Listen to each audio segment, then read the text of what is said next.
Isang mapagpalang umaga. Ngayon ituturo ko sa inyo ang mabisang herbal na gamot sa high blood. So, ito po yung magkuha po ng nyug-nyugan. Ayan. So, 2 piraso pong nyug-nyugan. So, sa iba pong lugar, ang tawag dito ay lubi-lubi. So, ito pong lubi-lubi. So, mainam na panghalo sa gamot sa high blood. Ngayon po, kumuha naman ng 7 dahon ng kamyas. So, yan. So, ito pong kamyas, so isa din po to sa mga sangkap na ah, malaking tulong sa ating pag-balance ng dugo. So, ayan.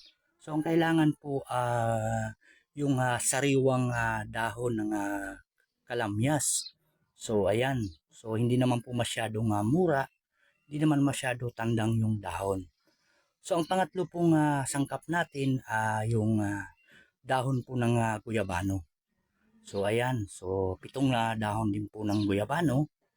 So yan, isa po to sa mga halo na isa sa mga sangkap para po sa ating high blood. Kasi karamihan po ngayon na mapabata matanda, so normal na karamihan na nakakaranas ng ganitong karamdaman. So, ang kainaman po ng herbal, wala po sa ating side effect o anumang dosage sa ating katawan. Ah, ito po ay nauna pa ng mga panahon ng ating mga ninuno na ito yung ginagamit na talaga na herbal. So, ang pangatlo po nating proseso, ayan, kailangan po natin itong hugasan. Ayan, unahin po nating hugasan yung dahon ng guyabano. Ayan. So, siguraduhin po natin na ito ay ating hugasan bago po natin ilaga para po nakakasigurado tayo na malinis yung ating gagawing gamot sa ating high blood. Ano po? So, ayan.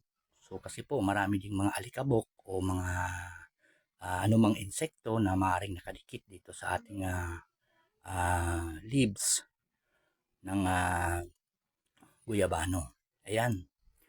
So, yan. Ang susunod po nating huhugasan, ito pong dahon ng niyog-niyog.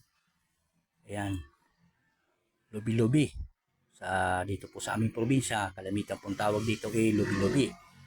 So, yan. So, kailangan po natin ihiwa-hiwala ito. Yan. Para po masigurado natin na talagang ito ay malinis. Kasi ito pong paborito itong tirahan, lalo na itong ganitong uri ng talbos ng niyog-niyog o lubi-lubi ng mga langgam. So, kailangan po natin itong himayin isa-isa. Ayan.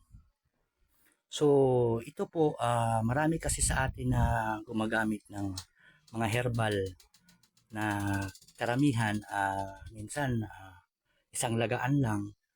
So, kung kailan lang nakakaramdam ng high blood o sakit sa katawan, saka lang maglalaga. So guys, ito yan. So nalinisan na natin yung niyog-niyog. Yan. So kailangan talaga nating isa-isahin to. Ngayon po, ang maganda po kasi dito sa herbal, wala po tayong side effect. So wala itong epekto anumang dosage sa ating katawan. So halimbawa po, mag-inom tayo nito. So kailangan talaga natin sundin yung proseso din ng pag-inom nito. So, halimbawa po tayo nagkakaedad ng mga 40 pataas. So, dapat po mag-maintenance na tayo ng ganito. So, sa loob po dapat ng 65 days ang pag-inom nito. Ano po? Kasi yung iba po, kung kailan lang nakakaramdam, saka lang iinom, isang inuman lang. Kaya minsan iisipin o mararamdaman nila na minsan walang epekto. Kaya ang iba nahinto talaga sa herbal. So yan, isusunod po nating lilinisan itong dahon po ng kalamyas. Yan. So 7 dahon po ang kailangan dito para makuha natin o masunod natin yung tamang timpla o para makuha natin yung tamang katas ng tatlong pambihirang herbal na ito. Yan. So, dapat 7. Ayan. So, kailangan po natin ditong hugasan. Ayan. Ang advice ko po pala sa gagamit nito, so, yun, dapat i-maintain natin, yung 65 days, po. Sa mga edad naman po 18 hanggang 40, so mag-maintenance lamang po kung nakakaranas na tayo ng high blood. So i-maintenance lang po natin mga 45 days. Yan, para maramdaman natin kung ano ba talaga yung epekto o ano ng herbal na ito. So yan, hugasan na natin. So isusunod po natin yung paglaga, po. So mas mainam po ang gamitin nating tubig dito yung mineral water talaga para po nakakasigurado tayo. So ang susunod po nating step, yan. So ilalaga na po natin, po. So sa paglaga naman po, kailangan po tamang timpla ng apoy. Yan, kasi pangit naman po yung sobrang malakas kasi po uh, pwede din po mabigla o hindi po mailabas yung lahat na katas nito. Po?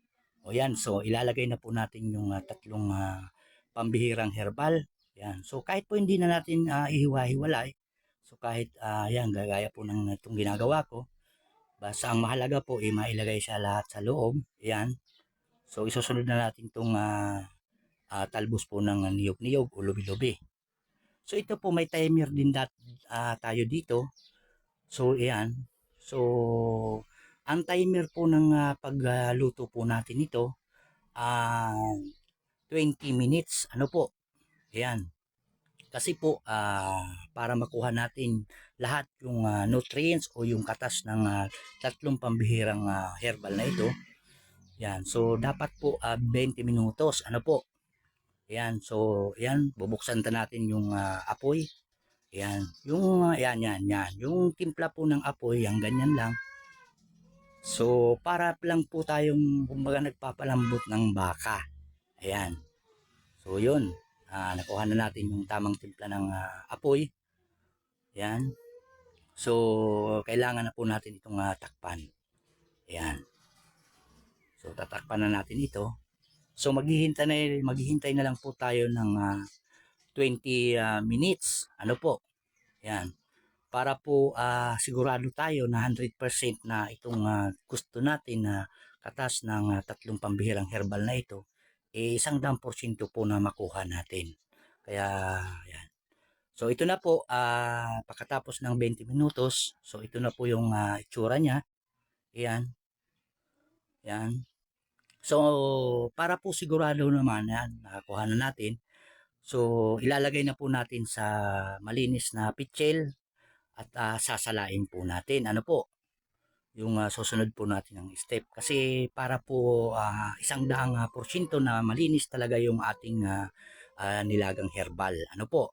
Yan, sasalain po natin sa malinis na tela. Ayan. So, sa mga nagtatanong po, ang kailangan po nating proseso nito, yun nga, uulitin ko. So sa edad po 40 pataas na nag-high blood, so kailangan po mag 2 times a day. Po, ang herbal po mainam inumin tuwing bago kumain. Kalahating baso lang po ang iinom nito. So yan, so i-maintenance po natin sa 40 up na edad. So I think 65 days. So ayan po, nasala na natin.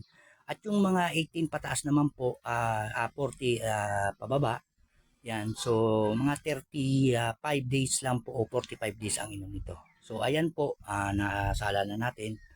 Sana po nagustuhan nyo ang aking video. Sana po makatulong sa inyo. So kung nagustuhan nyo po pala ang aking video, pakisubscribe naman po ang aking channel. Koy, Brother Koy. So isa pong expert sa herbal. So yan, mga kalahati lang ang shot, yan, kung gayan pong nanggaya ng cup. So kalahati lang po yung bawat inom sa isang kada